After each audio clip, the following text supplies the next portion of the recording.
Di episode sebelumnya Sun Ah merenovasi rumahnya berharap bisa tinggal bersama anaknya di sana. Lalu apa yang terjadi selanjutnya? Nonton terus ya episode 10. Eun Hui terlihat bekerja sangat keras mengomel dengan karyawannya yang sudah pulang padahal kerja tak becus. Saat menikmati jam istirahat adiknya menelpon. Ingin pinjam uang hanya karena ingin mengganti mobilnya. Saat pulang tak lama sahabat masa SMA-nya yang bernama Miran menelpon. Memperkenalkan teman-temannya di Seoul mengabarkan kalau akan liburan ke Paris. Eun Hui meminta sahabatnya sekali-kali pulang kampung apalagi ia sudah lama tak bertemu. Miran berjanji akan kembali setelah dari Paris. Di lain sisi mereka begadang siang malam untuk merenovasi rumahnya. Tanpa mereka sadari kalau rutinitas itu membuat mereka bertambah dekat. Tiba-tiba Eun Hui datang. Karena melihat Dong Seok ia bertanya apa yang dia lakukan di sana. Sehingga berhari-hari tak jualan di pasar. Eun Hui kesal karena ia lebih peduli dengan perempuan itu dibanding ibunya.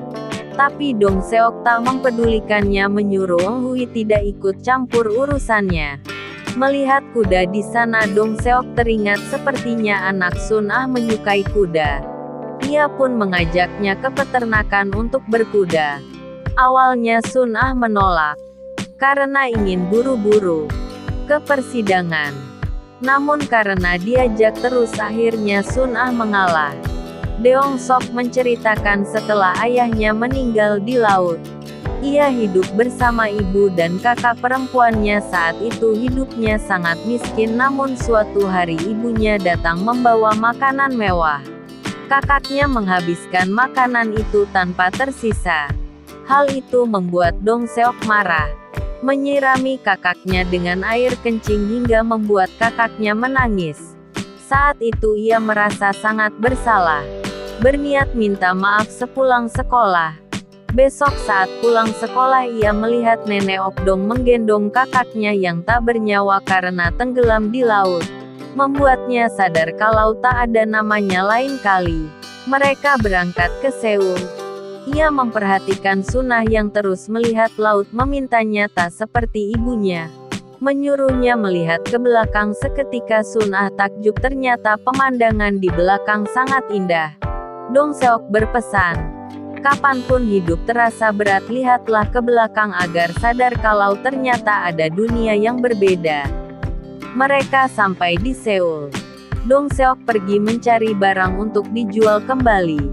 Sementara Sun Ah mencari boneka kuda untuk diberikan kepada anaknya. Saat hendak pergi ia kepikiran dengan boneka kuda. Sun Ah lagi-lagi turun untuk mencarinya. Mereka membongkar isi toko orang lain hanya karena boneka tersebut. Setelah mendapatkannya Sun Ah segera menemui anaknya di sekolah. Dong Seok senang baru pertama kali dia melihat Sun Ah sebahagia itu. Sun Ah mengajak anaknya jalan-jalan di akuarium. Lalu memperlihatkan foto-fotonya bersama kuda. Hal itu tentu membuat Yul sangat senang. Sementara Dong Seok pergi minum-minum dengan temannya sambil menunggu Sun Ah pulang. Sun Ah sangat bahagia bisa menghabiskan waktu bersama anaknya sampai lupa waktu. Membuat Taehon sangat kesal. Padahal keluarganya menunggu Yul di rumah. Jam 11 akhirnya Sun Ah datang. Tapi ia masih ingin bersama anaknya. Ia memohon agar Taehon mengizinkannya membawa Yul sampai besok. Namun Taehon menolak apalagi Sun Ah tak menepati janjinya tadi. Seketika Sun Ah menarik anaknya. Dan terjadilah tarik-menarik. Tanpa mereka sadari hal itu menyakiti anaknya. Dong Seok segera turun. Yol akhirnya dibawa ke rumah sakit. Karena tak sengaja menyakiti Yol. Akhirnya Yol tak mau bertemu dengannya. Hal itu membuat Sun Ah sangat kepikiran dan Dong Seok hanya terdiam dan mengantarnya pulang. Lalu pamit untuk menginap di hotel. Meninggalkan Sun Ah yang mulai depresi lagi. Besoknya sidang hak asuh anak berlangsung dan hasilnya Sun Ah kalah. membuatnya tak berhenti menangis di jalan pulang. Dong Seok tak tahu mau berbuat apa. Mengajaknya makan namun Sun Ah tak mau. Ia sangat takut bagaimana jika Yeol tak mau lagi bertemu dengannya. Di pikirannya sekarang hanya Yeol. Membuat Dong Seok sangat kesal.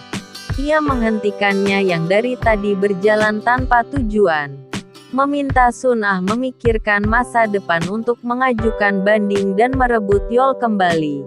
Tapi Sun Ah terus-terusan menangis tak mampu berpikir. Dan meminta Dong Seok membantunya.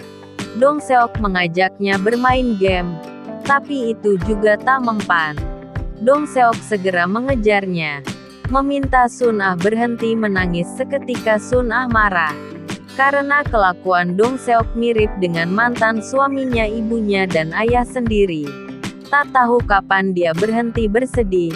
Menyuruh Dong Seok pergi saja jika tak mau melihatnya bersedih. Menyuruh Sun Ah tetap bersedih sampai mati juga tak apa-apa. Dan kalau begitu pada akhirnya akan membuat anaknya nanti juga akan tumbuh besar seperti Sun Ah.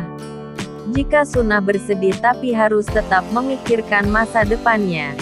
Hal itu membuat Sun Ah tak berhenti menangis.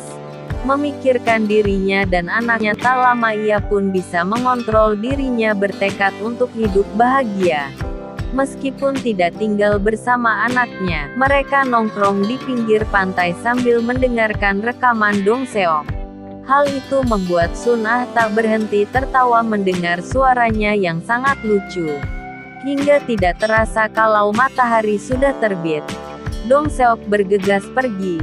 Sun Ah segera menyusul dan menggenggam tangannya. Yang artinya mungkin saja mereka bisa bahagia jika hidup bersama. Bersambung. Bagaimana kisah di episode selanjutnya? Jangan lupa subscribe ya.